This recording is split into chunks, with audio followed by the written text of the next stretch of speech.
Febvre.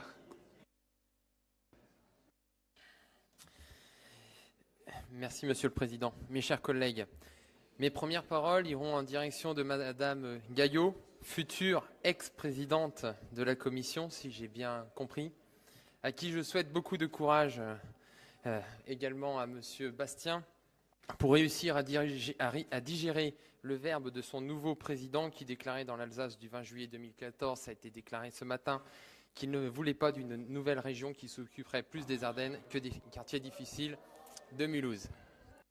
Je dis cela, Madame Gaillot, parce que vous êtes conseillère régionale des Ardennes. Madame Gaillot, peut-être avez-vous encore l'espoir de faire changer d'avis votre nouveau président, jusque-là très alsacien centré, qui me déclarait lors d'une session plénière, Monsieur Lefebvre, je ne sais pas ce qu'est la paysannerie. Peut-être que votre territoire des Ardennes, que nous aimons, trouvera ici peine à ses yeux.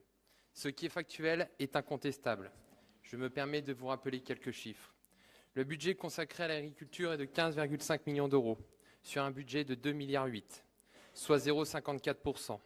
Faut-il rappeler que le budget des affaires européennes et transfrontalières, qui n'est pas une compétence obligatoire de la région, est 7 fois supérieur. Madame Gaillot, Monsieur Bastien, ne me dites plus jamais que l'agriculture est votre priorité. Votre politique cosmétique aux ordres de Bruxelles n'infléchira pas les courbes. Entre 2000 et 2013, le nombre d'exploitations sur notre territoire national a chuté de 25%, passant de 764 000 à 578 000. À ce rythme, elle ne devrait être aujourd'hui plus que 500 000. Ce sont les petites exploitations qui souffrent le plus, avec une glissade morbide de 50% en 13 ans. Celles-ci représentent 43% de l'ensemble des exploitations, mais ne cultivent que 4% des terres agricoles.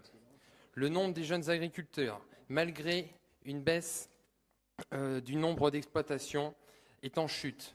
Il représentait 18,5% des agriculteurs en 2013 contre 26% en 2000, soit une baisse de plus de 30%. Enfin, 45% des petites exploitations sont dirigées par quelqu'un ayant plus de 60 ans. Alors oui, la DGA est un outil essentiel. Oui, l'ouverture de cette aide à un public plus large est nécessaire et vitale. Mais quid de l'enveloppe budgétaire qui n'est pas indiquée, allouée pour un nombre d'allocataires censé être grandissant? Quid également d'une harmonisation de l'aide qui abaisse l'aide allouée aux Champenois qui en ont plus besoin au profit des Alsaciens? Cela résonne terriblement avec mon introduction. Quid enfin du montant maximum d'aide en baisse de 27% pour les zones de plaine et de 43% dans les zones défavorisées?